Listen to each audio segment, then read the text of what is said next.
Rusev Day, also known as July 25th, 2018. Welcome back inside the Locker Room Studios. You are tuned into One Wrestling Video, and this is NXT. My name is Jargo. Find me on Twitter at NotJargo and follow One Wrestling at One Wrestling. Tonight's episode, of course, the first from the newest set of tapings coming to us from Full Sail Live in Orlando, Florida. This set of tapings will lead us right up until TakeOver Brooklyn, so let's take a look at tonight's episode. We open with a recap package of the Tommaso Ciampa and Aleister Black program. This video package actually made this feud look a lot better than it really has been. In all seriousness, this has actually been a 3-week build. But boy, did they actually build this video package to give us that big fight feel.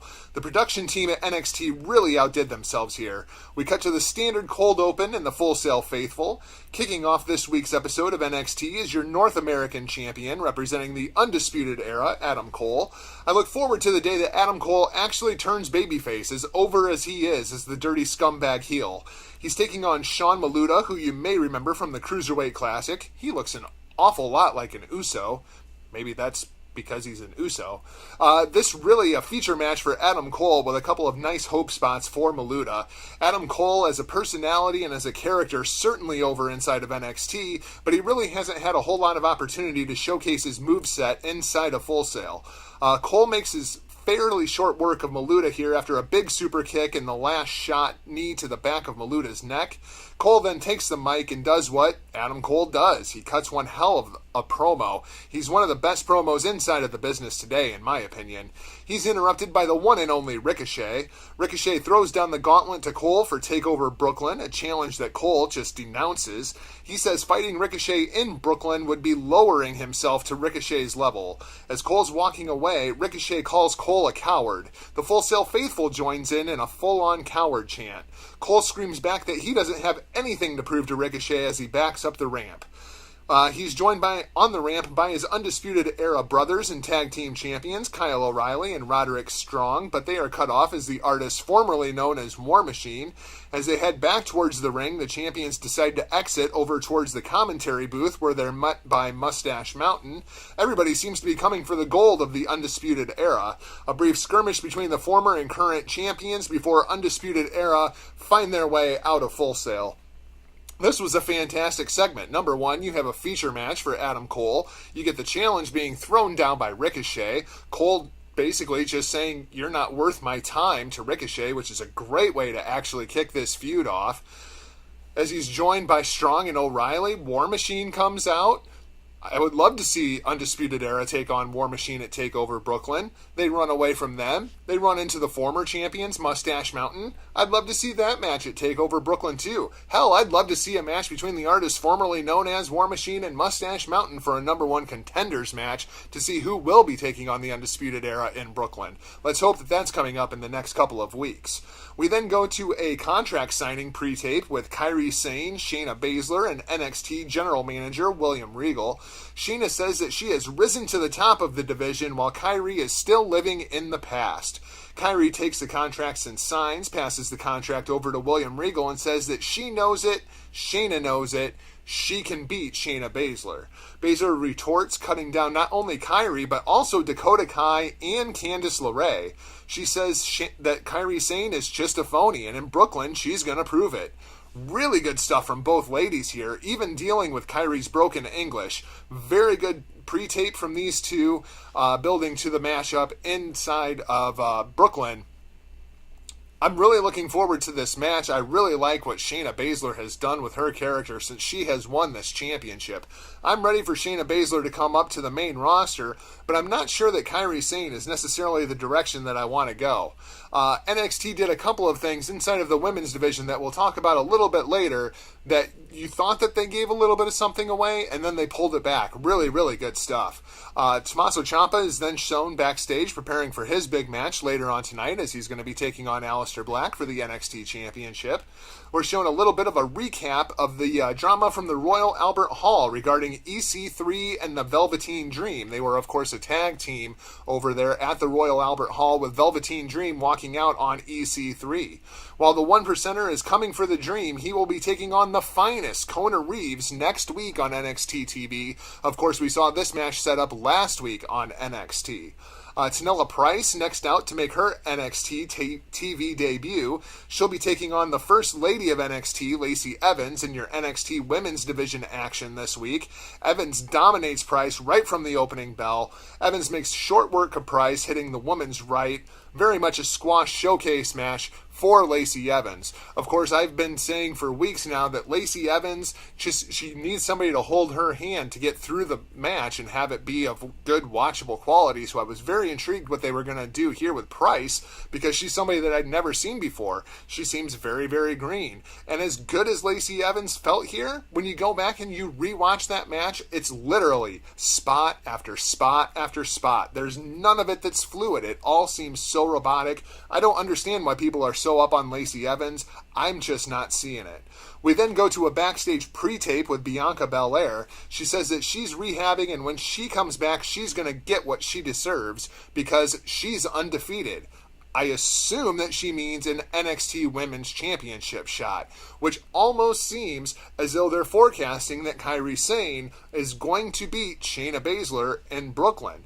We then go to a commercial and we come back as the NXT Women's Champion is shown wandering around backstage. She's interrupted by Candice LeRae, who is pissed off that Shayna Baszler even has her name coming out of her mouth. She comes right at Shayna Baszler and then gets pulled off, which gives the implication that Shayna Baszler is going to win in Brooklyn, and we're going to get Shayna Baszler versus Candice LeRae in the future. The way that they built this is absolutely fantastic because it seems like they're showing their hand and then they pull it back. Just great stuff out of the NXT creative team, something that the main roster just seems to have completely lost. We then go to your main event of the evening because it's an NXT Championship match. It deserves to get half the episode, right? Tommaso Ciampa out yet again with no music. Ridiculous amount of heat for Ciampa as he makes his way to the ring. He just soaks it all up. Absolutely fantastic stuff out of Tommaso Ciampa. As he stands in the middle of the ring, he's greeted by the Full Sail faithful with boos raining down and a "You Still Suck" chant. As the lights dim for the champion's entrance, Full Sail erupts as the music of their hero hits. Great dynamic inside of Full Sail for this big championship matchup. Formal ring introductions are done as the bell rings. No sign of Johnny Wrestling, which is a very pleasant surprise. Some chain wrestling off the top with both men gaining respective advantages, but nobody doing any real damage at the start of the match. Ciampa hits an Oklahoma roll for an early 2 count and starts playing some head games with the champion. Every time Ciampa gains advantage, the crowd boos as they're fully behind the champion here. Black hits a couple of 2 counts of his own and takes the psychopath down. Black goes for a black mass, but Ciampa ducks and escapes, trying to bait Black into that middle rope drape DDT, which Black avoids. That frustrates the challenger as he goes back on the outside to attack the champion, is waiting for him, and gets the advantage. After a bit of a brawl on the outside, they find their way back inside as the striking game of the champion starts to connect. Action fast and heavy as off the first few minutes here of this match. Ciampa ducks and goes back outside to regroup as Black hits his signature flip meditative pose and waves at Ciampa. Act 1 of the championship match is complete. This was very much a 3-act match, and I really, really enjoyed it. Ciampa gets back into the ring. We get a little bit of a reset between the two. We'll call this Act 2 because the technical aspect of this match is now completely out the window as this very much becomes Ciampa's playhouse as we get into a physical brawl on the outside. The challenger rolls the champion back into the ring and methodically starts going to work on Black, puts Black through a series of knees and a modified STF working on the back of the champion. Black starts to fight back and then Ciampa hits him with a big backbreaker. He picks Black up over by the ropes and locks in an abdominal stretch. In true heel fashion, he grabs the top rope for extra leverage and works the referee count all the way to 4 3/4. Down goes the champ, and Ciampa locks him into a Texas cloverleaf, continuing to work on the lower back. Black makes his way to the ropes, but the damage has already been done. The champion rolls out onto the apron. We get a big physical battle spot between the two, which the champion seems to get the better of. A bit more back and forth between these two, and we get a reset with both men down in the middle of the ring. We seem to be back to an even playing field as we gear up for Act 3 of the match. The champion takes advantage with some huge strikes on Ciampa, a couple of believable near falls, and Ciampa is in the corner begging for mercy as Black screams out, "Why don't you go and tweet about this?" and then he starts laying kicks into the middle of the challenger's chest. Black goes for the draping DDT, but Ciampa escapes. Black comes out for him, but Ciampa takes out his legs, and Aleister's back crashes into the apron. Ciampa hits a huge flying DDT off the top rope for a near fall, goes for the big DIY knee strike, but Black ducks out of the way.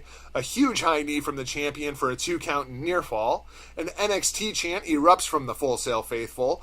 Black measures Ciampa in the setup for the Black Mass, but Ciampa ducks and rolls the champion up for yet another near fall. Double knees off the top from the champion, a huge Black Mass into a bridging German suplex that somehow the Sicilian psychopath kicks out of. Ciampa ducks a huge moonsault from Black to the floor and takes out the cameraman.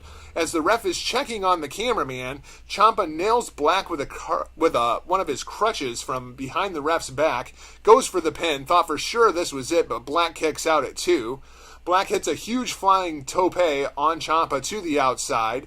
Black rolls Ciampa back in, but as he's getting back into the ring, Ciampa hits Black with a huge draping DDT. Thought for sure that was the finish, but no, the champion kicks out again. Ciampa removes the floor mats to expose the concrete floor. The ref takes a huge bump, climbing back into the ring after scolding Ciampa. Black hits the Black Mass, but of course the ref is out on the floor. The Full Sail crowd gives an audible 10 count. Black picks Ciampa up, but Ciampa rakes the eyes, goes on the outside, grabs the championship belt, crawls back into the ring, sets up to hit the champion, but is met by a super kick from none other than Johnny Wrestling. Johnny tries to take the championship from Ciampa. As they struggle, Ciampa lets go. Johnny nails Aleister Black with the championship belt. Ciampa tosses Johnny to the outside, makes the pin on Aleister Black, your new NXT champion, champion number 14, Tommaso Ciampa. We go off the air with the referee raising Ciampa's right hand with the NXT championship in the left hand. Fantastic match. I'd probably put this at 4 3/4 stars. There were a couple of spots that were botched, and who cares? The match was absolutely fantastic. The storytelling inside of the match, absolutely fantastic. Really seems that we're going to build to a triple threat going into Brooklyn, as now it seems Aleister Black has a legitimate gripe with Johnny Gargano, and of course we know Gargano is going to want to come and take that championship from Tommaso Ciampa. Should be a very, very interesting build to take over Brooklyn. So that's going to wrap things up for this week's This is NXT here at One Wrestling Video. Thanks for watching, and as always, be sure to hit that subscribe button at the bottom as well as the little bell so that you're always notified of any of our great staff here at One Wrestling Video. Then head over to Twitter, follow me at NotJargo, follow the brand at One Wrestling. RBV and I will be back this Friday over on the Hitting the Marks Pro Wrestling Podcast, hittingthemarks.podbean.com. Be sure to join me next week right back here at One Wrestling Video for another episode of This is NXT. This is Jargo, closing transmission.